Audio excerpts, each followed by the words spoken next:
Hello, friends. Welcome back to the Michelle Fondin Author vlog. This is episode number 14. I know last week I said it was 12, but it was actually 13. This is episode 14, and I'm entitling this, Be Kinder to Yourself for Optimal Mind-Body Connection. It's a lesson I have recently learned within the past 6 weeks, and I'm going to share my story with you. Hi, my name is Michelle Fondin. I'm the author of 12 published books, including The Empowered Divine Feminine, Becoming an Unstoppable Woman in the 21st Century and Beyond, and Heal Yourself, A Return to Wholeness, the integration of body, mind, soul, and spirit. You can find all of my published books on Amazon and Ingram Spark, and I will put those links below. If you're new to my channel, I want to welcome you here. Thank you for subscribing below. Click on the bell, scroll up to all for all notifications, and thank you for giving the video a thumbs up. I teach meditation online on demand. The reason I say this is because if you want to get clearer about your life path and purpose, your life mission, if you want to lower anxiety so you have clearer thoughts for that mind-body-spirit connection, I have a little freebie. It's like a sneak peek preview into the bigger immersion into meditation course that I teach. It's a 5-minute universal mantra practice. You can go ahead and get that at the link below. I am here with my friends, Grogu and Gudetama, and here with my Grogu tumbler, as usual. You can see the steam coming off the top of that cup. This is Ticino Dandelion Caramel Nut Tea. Love this tea, and it is fall. It is October. And we are getting cozy with pumpkin spice and caramel nut and lattes and teas and blankets. I really like the fall. Summer's still my favorite season, but I really enjoy the crisp air of the fall. So good, this pumps me up to get started with my story. Think about your past week or maybe past month. How many times have you been unkind to yourself? Maybe this has been an ongoing trend. Maybe you've been unkind to yourself your entire life. Maybe it's been since you've been an adult that you've been unkind to yourself. But generally speaking, we're not the nicest people to ourselves. A lot of us find it much, much easier to be really kind to others. And then when it comes to ourselves, we tend to be our harshest critic. We tend to have the highest of demands and expectations. And when we fall short, even just a little bit, we tend to get angry with ourselves, frustrated. We tend to criticize ourselves even more. And this is something that I have personally struggled with my whole life, and there are many reasons for that and many more reasons that I'm discovering, but I do hold very, very high expectations for myself. And I had this epiphany about 6 weeks ago that startled me a little bit. It was this enormous epiphany, and it was just a way of looking at things that I had never looked at them in my past. Just to give you a little preface to this, I have been self-employed since 2008. At that particular time, I was going through a divorce. I'd been separated since about 2006. The details are a little fuzzy here because we were separated a long time and we were trying to sell a house, and I was moving out of France with my kids and cats. By the time I got to 2008, I was not only living by myself with my 3 kids and 2 cats in Virginia, whereas my ex-husband was still in France, but I was starting my business from scratch. And I was not a business owner. I had no previous experience of owning a business, being an entrepreneur, starting something on my own. And so I was a little reticent, even though I really wanted to do it. I was scared. I didn't know what I was doing. I was kind of moving by the seat of my pants. But here's another thing. My ex-husband, who was still my husband at the time, we were going through the divorce, and my mother both said that I would fail. They were certain I would fail. And that made me doubt myself even more, because I was like, well, maybe they're right on some level. Maybe I can't do this. Maybe I can't start a business while going through divorce, having all these responsibilities. And I set these really high standards for myself, these really high expectations. And I started spinning my wheels in a direction forward without a solid plan, but more in panic and haste and anxiety and fear. And that is the way that I went through my business from day one. So instead of trying something, really getting it rooted and seeing things through, even if there were lags in time, I tried like 20,000 things, not really, but it seemed that way.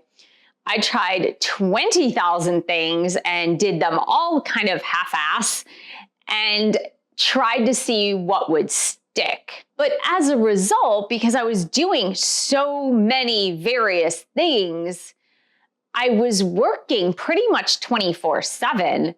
I never took breaks. I never really took days off. And I had a whole household and kids and activities, but my business and my writing. And I was just spinning wheels all the time. Now, even on vacations, I would work. And I used to criticize my husband at the time that he would work during vacations, but he was gainfully employed by a corporation, whereas I was working for myself. And I knew that if I was not working, I wasn't getting paid. Because I had a brick and mortar establishment, I was running a yoga studio. So to that end, it became deeply ingrained in me, this idea that if I wasn't working constantly, if I wasn't working 12 to 15-hour days and then crashing at the end of the night, only to sleep 7, maybe 8 hours if I was lucky, and then waking up the next morning and doing the whole thing again, that if I wasn't doing that, then I wasn't succeeding, or I wasn't trying hard enough, or I wasn't going to succeed. And that is the trend that I personally started. Now, I did this to myself. No one did it to me. I did it to myself because I feared failure. I feared not being good enough. I feared not being worthy. I feared that the universe didn't have my back. I had those voices in my head as well from my mother and my ex-husband that were saying, like, you're going to fail. You're not going to make it. It's not going to work. And so I continued on this trend since 2008. Guess what year we are in? We're in 2025. And so for the past 17 years, I have operated pretty much in the same way, not really taking days off, working every day, working during vacations, and not appreciating the silence of having no work, days off, and tranquility so that I can do other things and not have that worry and concern of my business. So what was the epiphany 6 weeks ago? The epiphany 6 weeks ago, and I'm not sure exactly how this came about, but I've been working on, if you haven't noticed, I've been working on updating my thumbnails on YouTube, the descriptions of the older videos, the keywords, organizing them into differentiated playlists so that they're more organized. Now, I've done that kind of willy-nilly because I've been running this YouTube channel since 2014, so it's been a long time. But I had been putting videos into playlists kind of willy-nilly, not super organized. So I've been organizing more. I've been getting my act together, as well as organizing my author website, michellefondinauthor.com, because I wanted to make book pages for each of my 12 published books in order to have everything organized under there as well, and put like 12 to 14 videos that are related to that specific book on the book page, have the links where people can purchase the book. And so I've been working on all of that, as well as my courses. So it came to me about 6 weeks ago that I was a bad boss. That was what came to me. I was like, if I'm my own boss, which I am, I've been a horrible boss. I've been a terrible boss. I've been a tyrant. I've been cruel. And where's the HR here? Because I've been an awful boss to myself. And that was totally awakening. I had that major epiphany, and I was like, what have I been doing this whole time for the past 17 years? I've been killing myself. So I really had to go into this come to Jesus moment and tell myself, you need to be a better boss to yourself. You cannot be this type of boss that you've been for the past 17 years. That's like cruel and unusual punishment to never take a day off completely. And I'm talking about no work. So I wish I had the note with me. It's probably somewhere.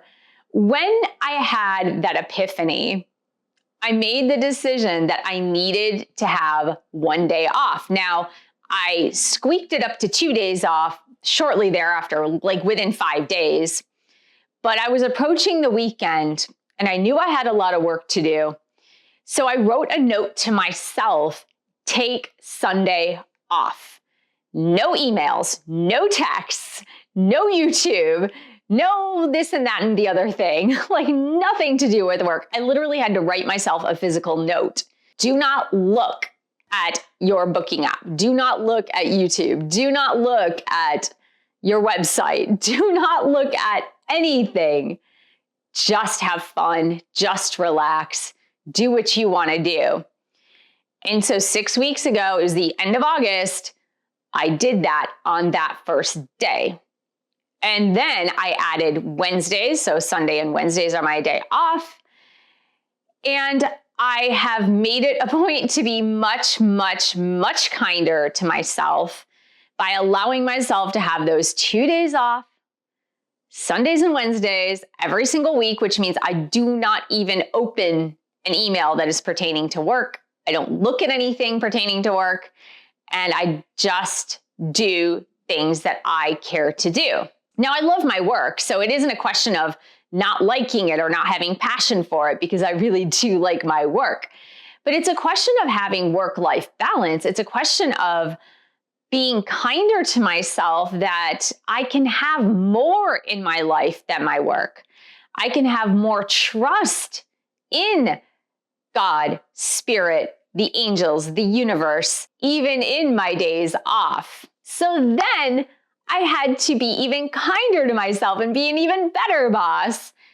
And I decided to make out a literal like HR plan of days off, holidays off, because I never would take a holiday off. Maybe Christmas, that was pretty much it. But holidays off, personal time off, and outline them and put them into my calendar and into my schedule so that I get my days off.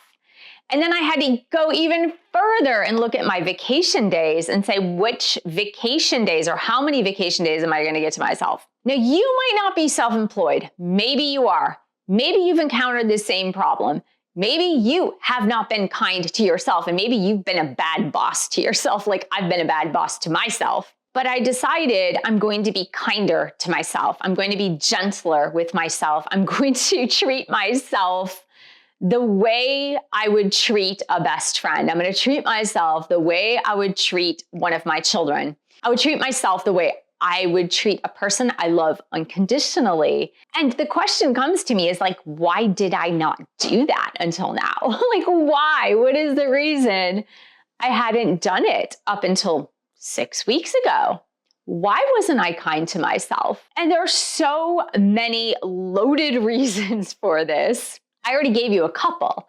One was the fear of failure of not making it when you're self-employed, not making it on your own.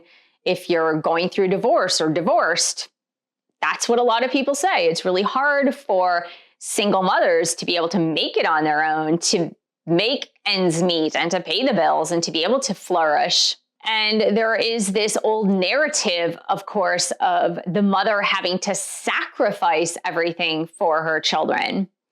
And that is an old narrative, right?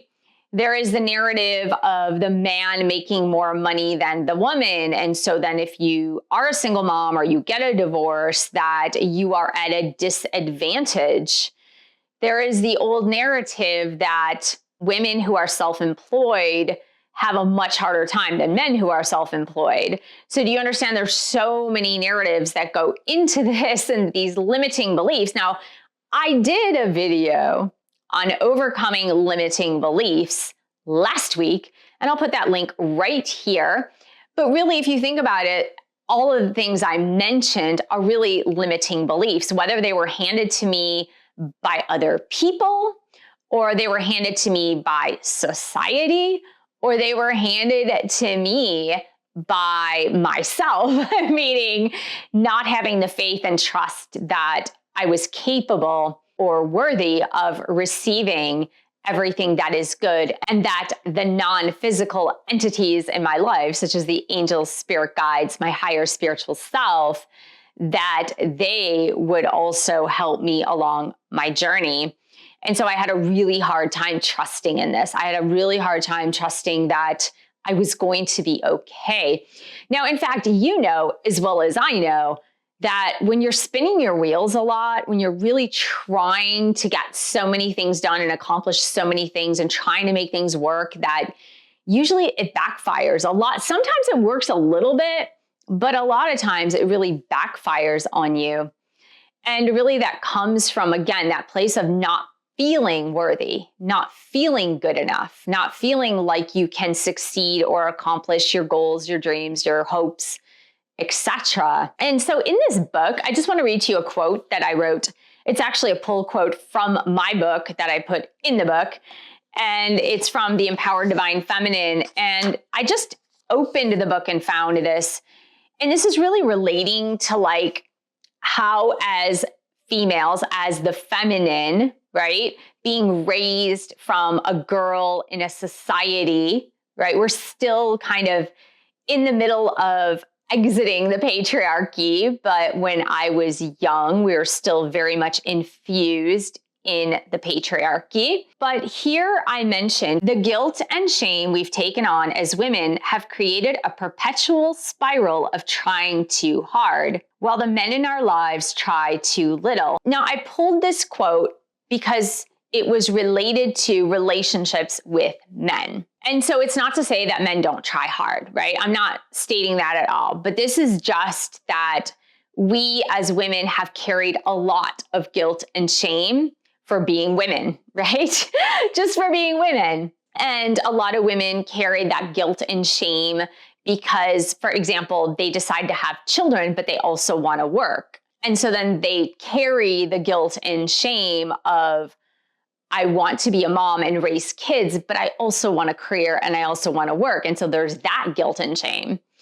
And then there's the guilt and shame of like a woman who wants to get divorced, for example. No, that's not so much today as it was maybe even 10, 15 years ago. But a woman that wants to get divorced, but then all of a sudden she's selfish because she's breaking up a family.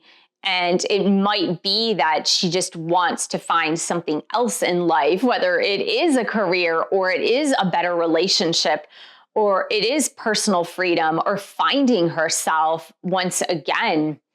And so women do tend to carry a lot of that guilt and shame. And really, it comes not only from society, but it comes from the patriarchy, it comes from past conditioning, it comes from what has been handed down to us through generations of women from the past. And we do tend to take it on. And so since we take that on, we become unkind to ourselves because we're like, oh, I should be doing more. I should be trying to make my marriage work, for example, when you know it's like dead, done, and over with, that it hasn't been working for a long time. Or I should want to stay home and raise my kids instead of going to work, right? So we do that to ourselves. We put more guilt and shame onto ourselves. We don't treat ourselves with kindness. And as a result, we work twice as hard to try to make everything work and try to make everyone happy. It's really funny. I was rewatching the Barbie movie in the plane on my way back from Florida. And there is a quote there, and I'm paraphrasing here. I'm totally going to not follow it word by word because I don't remember it verbatim. It was the daughter, like the tween who is in the movie. She tells Barbie, "Don't you know, Barbie? Men hate women and women hate women. Everybody hates women."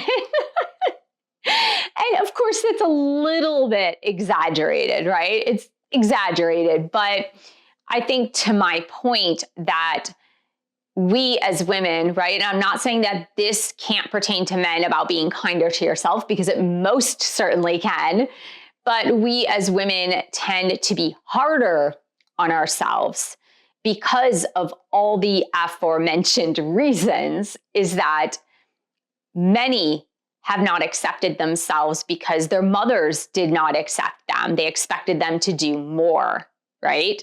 For example, like more housework than the brothers in the household. That's just one example.